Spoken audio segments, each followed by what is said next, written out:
नमस्कार साथियों, आज के इस वीडियो में हम संख्याओं के गुणनखंड से संबंधित टॉपिक करने वाले हैं और ये जो टॉपिक है इसमें आपके 6 तरीके के प्रश्न बन सकते हैं। कंपटीशन एग्जाम में अगर आपके ये टॉपिक इंक्लूड है तो इन 6 में से कोई भी एक पार्ट आपसे पूछा जा सकता है। हो सकता है एक से ज्यादा पूछ ले तो इन्हीं में से पूछा जाएगा, तो इनको क्लियर करते हैं। मैंने एक उदाहरण लिया है संख्या 120 के लिए। बड़ी संख्या भी हो सकती है, छोटी भी हो सकती है। आपको इस 120 संख्या के लिए जो 6 पार्ट ये अच्छे से समझने, फिर बड़ी हो या छोटी हो आप इजीली कर पाओगे। तो पहले पार्ट में इसने क्या पूछा है, कुल या फिर सभी अभाज्य गुणनखंडों की संख्या। जो आपने संख्या ली है 120, उसके सभी या फिर कुल अभाज्य गुणनखंडों की संख्या कितनी होगी। दूसरे पार्ट में हमको फाइंड करना है 120 के विभिन्न अभाज्य गुणनखंडों की संख्या। अलग अलग जो भी अभाज्य गुणनखंड आएंगे वो कितने होंगे, उनकी संख्या हमको ज्ञात करनी होगी। तीसरे में 120 के सभी गुणनखंडों की संख्या कितनी होगी, ये हमको ज्ञात करना होगा। मतलब 120 में कौन कौन संख्याएं भाग कर सकती हैं, वो भाज्य भी हो सकती है, अभाज्य भी। ठीक है, यहाँ पे ऐसा कुछ नहीं लिखा कि अभाज्य को इस संख्या ज्ञात कीजिए, वो तो इनमें लिख दिया। ठीक है, सभी गुणनखंडों की संख्या ज्ञात करनी है, मतलब भाज्य भी शामिल है, अभाज्य भी शामिल है उसमें। ठीक है, चौथे पार्ट में सभी गुणनखंडों का योग। 120 के जितने भी आपने गुणनखंड किए ना, उन सबको अगर जोड़े तो क्या आएगा, ये आपसे पूछा जा सकता है।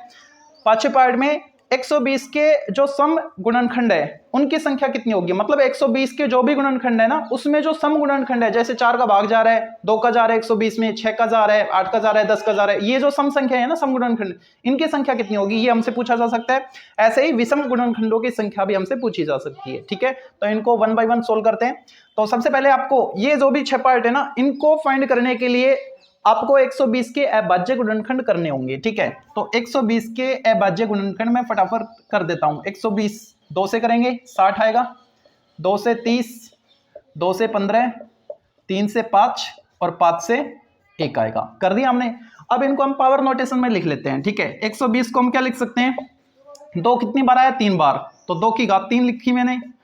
3 एक बार है तो 3 की घात 1, 5 एक बार है तो 5 की घात 1 हो गई। पावर नोटेशन में हमने इसको लिख लिया। ठीक है, अब देखो पहला पार्ट क्या कह रहे हैं। पहले में क्या बोल रखे इसने, कुल या फिर सभी अभाज्य गुणनखंडों की संख्या।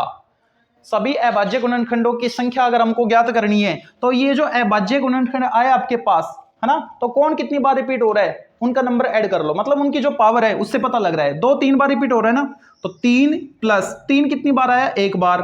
5 कितनी बार आया, 1 बार। इनको जोड़ लो, कितना हो गया, 5। यानी पहले पार्ट का आंसर क्या आएगा, 5 आएगा। मतलब जितने भी सभी या फिर कुल अभाज्य गुणनखंडों की संख्या है वो कितनी, इसमें 5 है। ठीक है, ओके। दूसरे में क्या बोल रखा है, पहले वाले में तो देखो अंतर है दोनों में, पहले और दूसरे में। इसमें तो जितने भी अभाज्य गुणनखंड बन सकते थे उनका नंबर हमने फाइंड किया था, और इसमें क्या बोल रहा है, विभिन्न अभाज्य गुणनखंडों की संख्या। अलग अलग अभाज्य गुणनखंड क्या क्या है, तो अलग अलग अभाज्य गुणनखंड इसके 3 ही तो है, 2 है, 3 है और 5 है। ठीक है, तो दूसरे में आंसर क्या आएगा, 3 आएगा। ठीक है, तीसरे में क्या करें, सभी गुणनखंडों की संख्या। अब 120 के जितने भी गुणनखंड बन सकते हैं ना, उनकी संख्या हमको ज्ञात करनी है। ठीक है, अब वो भाज्य भी हो सकते हैं, अभाज्य भी हो सकते हैं। अब हम इसको करने थोड़ी ना बैठेंगे। मान लो ये तो छोटा नंबर है, आप कर भी लोगे। ठीक है, 1 से जा रहा है, 2 से जा रहा है, 3 से जा रहा है, ऐसे लिख के और काउंट कर लोगे, है ना। और बड़ी संख्या आ गई तो क्या करें, तो बड़ी संख्या है या छोटी संख्या है, अगर आपको सभी गुणनखंडों की संख्या ज्ञात करनी है ना, तो उसके लिए आपको ये ट्रिक अप्लाई करनी है। क्या, जो आपने पावर नोटेशन लिखा है ना, ठीक है, उसमें जो एक्सपोनेंट है, जो पावर है, उनमें एक एक ऐड करते चलो। यानी 3 + 1 इंटू 1 + 1 इंटू 1 + 1, जो पावर है ना उनमें एक प्लस करते चलो। इसमें एक प्लस किया मैंने, इसमें एक प्लस किया, इसमें एक प्लस किया, तीनों को गुणा कर देंगे तो कितना आएगा। देखो ये हो गया 4, ये हो गया 2, ये हो गया 2, कितना हो गया, 4 × 4 16 है। इसका मतलब जो तीसरा पार्ट है उसमें आंसर क्या आएगा, 16 आएगा। मतलब 120 के जितने भी गुणनखंड बन सकते थे वो कितने बनेंगे, 16 बनेंगे। ठीक है, आप चेक कर सकते हो 120 में किस किस से भाग जाता है। 1 से जाता है, 2 से, 3 से, 4 से, 6 से, है ना, 8 से, 10 से, 12 से, ये जो भी आएंगे। ठीक है, इनको जब आप काउंट करोगे तो वो 16 ही आएंगे। ओके, अच्छा, चौथे में क्या बोल रखा है इसने, चौथा देखो, ये जो भी आपने गुणनखंड किए ना 16, इन सभी का योग कितना होगा, 120 के सभी गुणनखंडों का योग। अब हमको योग निकालना है ना, तो योग निकालने के लिए क्या ट्रिक यूज करेंगे, जो आपने पावर नोटेशन लिखा था, है ना, तो उसमें देखो पहले वाली टर्म क्या है, 2³ है ना, तो यहां पे जो पावर है ना वहां तक आपको चलना है 0 से। 0 से 3 तक चल रहे हैं, मतलब ये जो 2 है उसकी पावर 0 से लेकर 2 की पावर 3 तक आपको ऐड करना है, यानी 2 की power 0 plus 2 raise to power 1 plus 2 raise to power 2 plus 2 raise to power 3।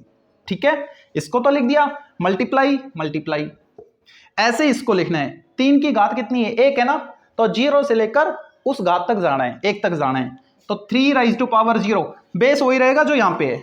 ठीक है, plus 3 raise to power 1 into, ऐसे ही 5 के लिए करेंगे तो क्या आएगा, 5 राइज टू पावर 0 प्लस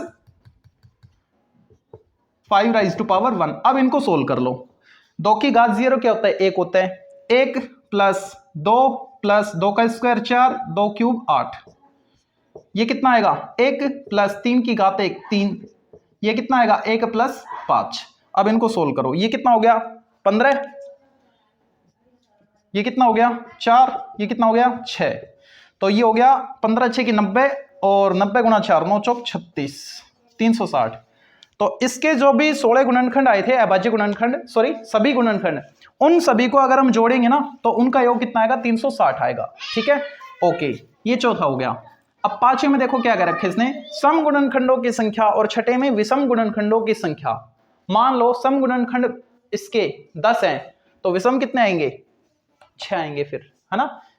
ये क्या है, सभी यानी सम और विषम को बता रखा है इसने 16 है ना, तो एक को हम निकाल लेंगे, दूसरे को माइनस कर लेंगे टोटल में से, या फिर अलग अलग भी निकाल सकते हैं। देखो सम गुणनखंडों की संख्या निकालने के लिए हमको क्या करना होगा, किसी भी संख्या के अगर सम गुणनखंड हमको निकालने, उनकी संख्या पता करना है, तो सम आने का मतलब क्या है कि उसमें 2 का भाग जा रहा है, इस वजह से वो सम आ रहा है ना। तो आप क्या करोगे, जो पावर नोटेशन आपने लिखा उसमें से 1 2 को निकाल दो, मतलब 2 की पावर 1 को निकाल दो।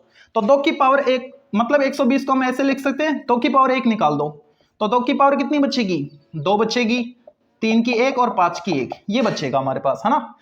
अब इसके लिए वो +1 वाला फंडा अप्लाई कर दो अंदर वाले के लिए। ठीक है, तो इसका आंसर क्या हो जाएगा, 2 + 1, पावर में 1 ऐड कर दो, इंटू पावर में 1 ऐड करो 1 + 1, पावर में 1 ऐड करो 1 + 1, सोल्व कर लो, ये कितना 3, ये कितना 2, ये कितना 2, 3 दूनी 6 दूनी 12, कितने आगे 12, यानी सम गुणनखंडों की संख्या कितनी आई 12, इसका आंसर 360 था।